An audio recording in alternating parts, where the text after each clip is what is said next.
Please, save my child. The spirits are awake tonight. What is happening?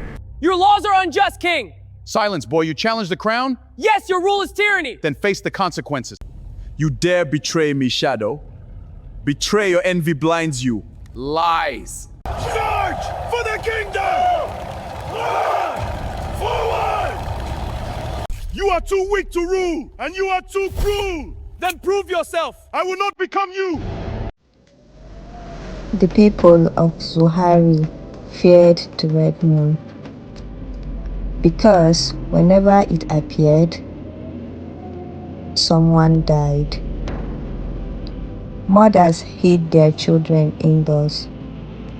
Warriors refused to speak after sunset. Even the palace drums fell silent beneath the crimson sky. For generations, a terrible whisper haunted the kingdom.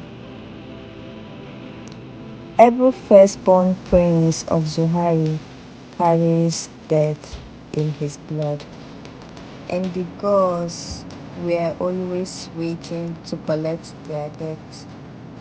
Long before the rivers forgot their songs, and before fear swallowed the forest, Zuhari was the greatest kingdom beneath the sun, a land of sacred mountains, red earth, and silver rivers where people believed spirits walked beside men in silence.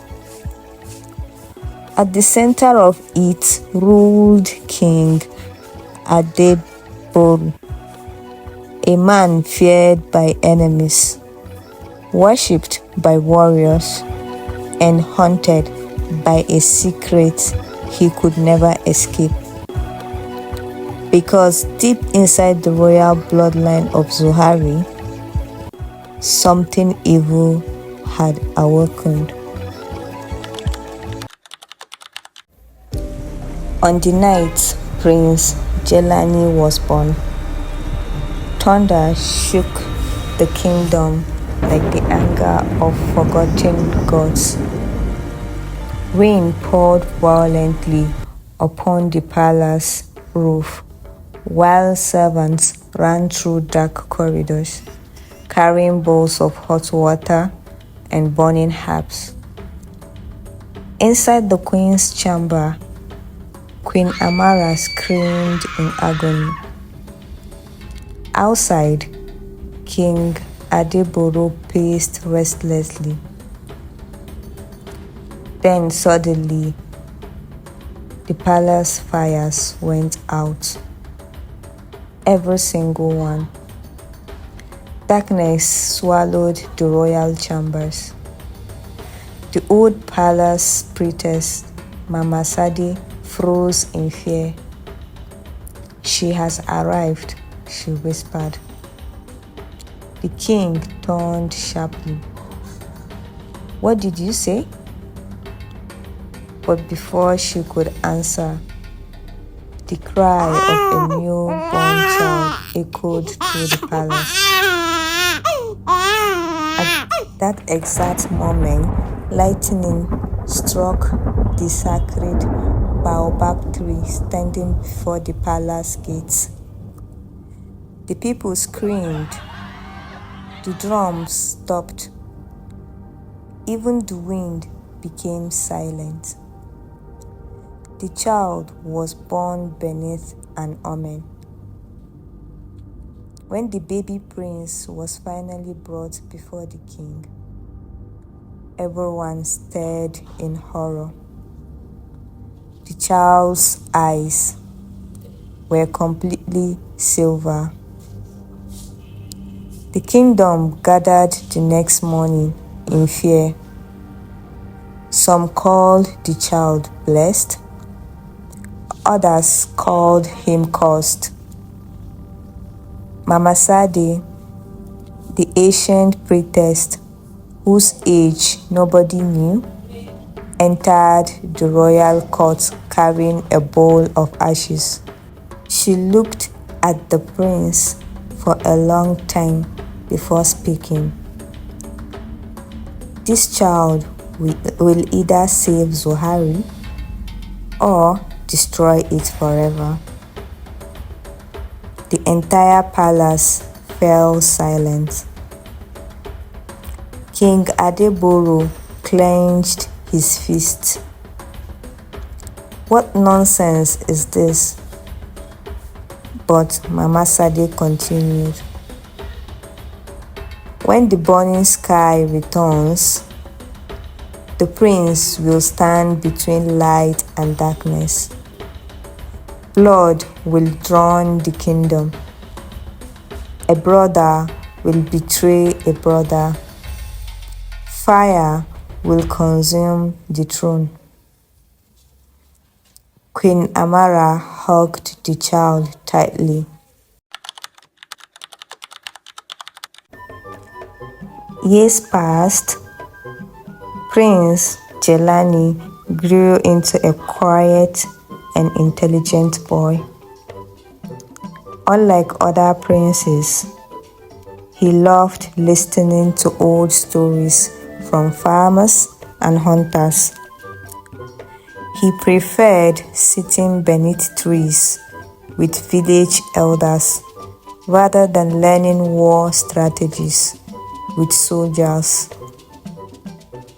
But King Adeboro hated softness.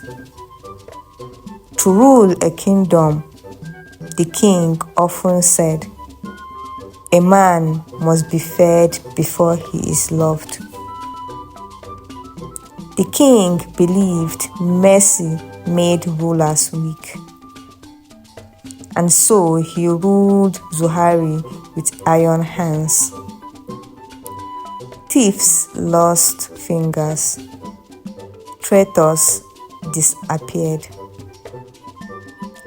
Entire villages were burned if taxes were unpaid. Fear became the language of the kingdom. Jelani hated it. One evening, after witnessing soldiers whip an old farmer for unpaid grain taxes, the prince confronted his father.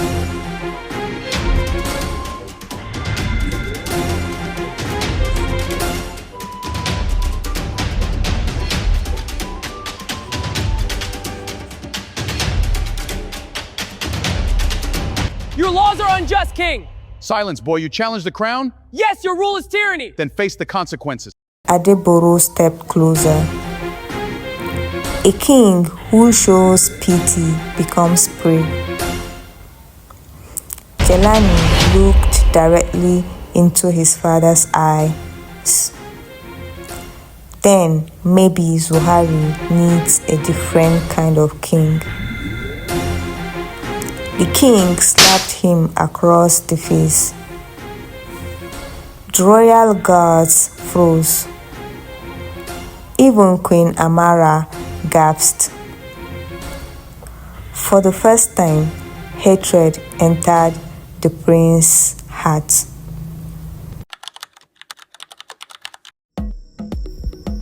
Far from the palace, deep within the forbidden forest of Iboru, lived a mysterious hunter named Opasi. People feared him. Some believed he spoke with spirits. Others claimed wild animals obeyed him. Children whispered that he once killed a leopard with his bare hands. One day, while escaping palace guards after another argument with his father, Prince Jelani rode deep into the forest and became lost. Night approached quickly. Strange sounds surrounded him. Then, glowing, A massive black leopard emerged from the darkness.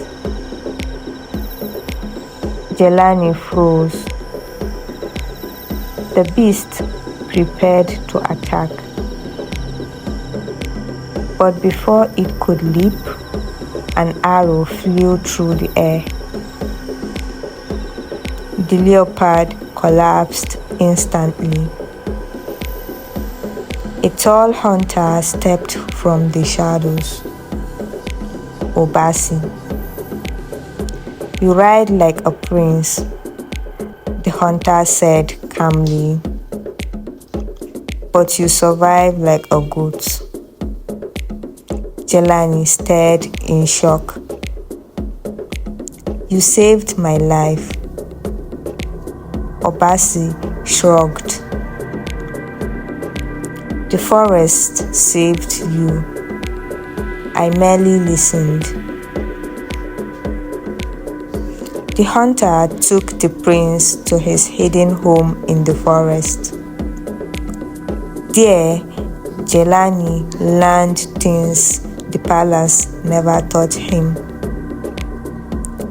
He learned how to hear danger in silence, how to understand fear, how power without wisdom destroys kingdom.